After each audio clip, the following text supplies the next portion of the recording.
ಬೆಳಗ್ಗೆ 10 ಗಂಟೆಯಿಂದ ಅಲ್ಲಾಡಿಸಿದ್ದು 1334 ರೂಪಾಯಿ. ಅದಾದಮೇಲೆ ಒಬ್ಬರು ಕಸ್ಟಮರ್ನ ರ್ಯಾಪಿಡೋದಲ್ಲಿ ನಾನು ಡ್ರಾಪ್ ಮಾಡಿದೆ 87 ರೂಪಾಯಿ. ಸಂಜೆ ಟೈಮು 5 ಗಂಟೆ 10 ನಿಮಿಷ ಆಗಿದೆ. ಸಿಕ್ಕಾಬಟ್ಟೆ ಧಗೆ ಬಿಸಿಲುಗುರು ಏನಾಗಿದೆ ಬೆಂಗಳೂರಿಗಂತ ಗೊತ್ತಾಗ್ತಾ ಇಲ್ಲ. ಹೆವಿ ಬಿಸಿಲೈತಾ. ಸಂಜೆ 5 ಗಂಟೆಗೆ ಈ ಥರ ಬಿಸಿಲು. ಯೋಚನೆ ಮಾಡಿ ಮಧ್ಯಾಹ್ನ ಹೊತ್ತು ಯಾವ ಥರ ಇತ್ತು ಅಂತ ಅಂದ್ಬಿಟ್ಟು. ಅದಾದಮೇಲೆ ತುಂಬ ಹೊತ್ತು ವೆಯ್ಟ್ ಮಾಡಿದೆ. ಸೆಕೆಗಂತೂ ತಡ್ಕೊಳಕ್ಕಾಗ್ತಿಲ್ಲ. ಬೇವು ಅಂದರೆ ಬೆವರು ಹೆವಿ ಸುಸ್ತು. ಇಡೀ ಬಟ್ಟೆ ಎಲ್ಲ ಒದ್ದೆ ಆಗ್ಬಿಟ್ಟಿದೆ. ಕೆಳಗಡೆ ಪ್ಯಾಂಟ್ ಬೇರೆ ಒದ್ದೆ ಆಗ್ಬಿಟ್ಟಿದೆ. ಹಿಂಗೆ ನಡೀತಾ ಇದೆ. ಬಿಸಿಲಿನ ತಾಪಮಾನಕ್ಕೆ ತಡ್ಕೊಳಕ್ಕಾಗ್ತಾ ಇಲ್ಲ. ಹಾಗೆ ಒಂದು ಡ್ಯೂಟಿ ಹಾಕ್ಕೊಂಡೆ. ಎಲ್ಲಿಗಂತ ಅಂದರೆ ಬ್ರೂಕ್ಫೀಲ್ಡ್ ಕಡೆಗೆ ಹೋಗೋ ದಾರಿಯಲ್ಲಿ ರಿಂಗ್ ರೋಡ್ ಫುಲ್ಲು ಜಾಮ್ ಆಗಿದೆ. ಅದಾದಮೇಲೆ ಅವ್ರನ್ನ ಡ್ರಾಪ್ ಹಾಕಿ ಸೀದಾ ಗ್ಯಾಸ್ ಬಂಕಿಗೆ ಹೊಡ್ಕೊಂಬಂದೆ. ಗ್ಯಾಸ್ ಹಾಕಿಸ್ಕೊಂಡಿದ್ದು ಗಾಡಿಗೆ 201 ರೂಪಾಯಿ. ಹಾಗೆ ಪೆಟ್ರೋಲ್ ಕೂಡ ಖಾಲಿ ಆಗಿತ್ತು ಆಟೋದಲ್ಲಿ.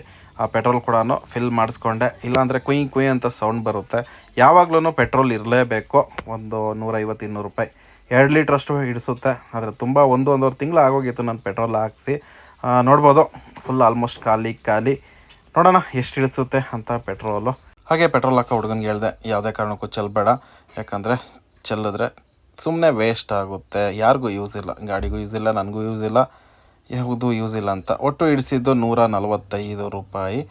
ಅದಾದಮೇಲೆ ಸ್ಕ್ಯಾನಿಂಗ್ ಕೊಟ್ಟ. ಸ್ಕ್ಯಾನಿಂಗಲ್ಲಿ ಸ್ಕ್ಯಾನ್ ಮಾಡಿ ಅಮೌಂಟನ್ನ ಪೇ ಮಾಡಿ ಹಾಗೆ ಸೀದಾ ಹೊರಟೆ ಮನೆ ಕಡೆಗೆ.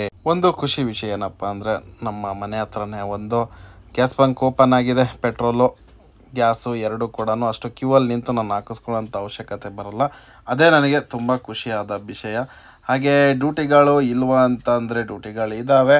ಬಟ್ ಏನಂತಂದರೆ ಪ್ರಾಬ್ಲಮ್ಮು ಸಿಕ್ಕಾಬಟ್ಟೆ ಧಗೆ ಬಿಸಿಲು. ಗಾಡಿ ಅಂತೂ ಓಡ್ಸೋಕ್ಕಾಗ್ತಿಲ್ಲ. ಒಂದು 10 ಕಿಲೋಮೀಟ್ರ್ 5 ಕಿಲೋಮೀಟ್ರ್ ಓಡಿಸೋಷ್ಟರಲ್ಲೇ ಸಾಕಾಗೋಗುತ್ತೆ. ಹೀಗೆ ನಡೀತಾ ಇದೆ. ಈ ಬಿಸಿಲು ಸ್ವಲ್ಪ ಕಮ್ಮಿ ಆಗೋವರೆಗೂ ವನವಾಸ ತಪ್ಪಲ್ಲ ಅಂತ ಹೇಳ್ಬೋದು.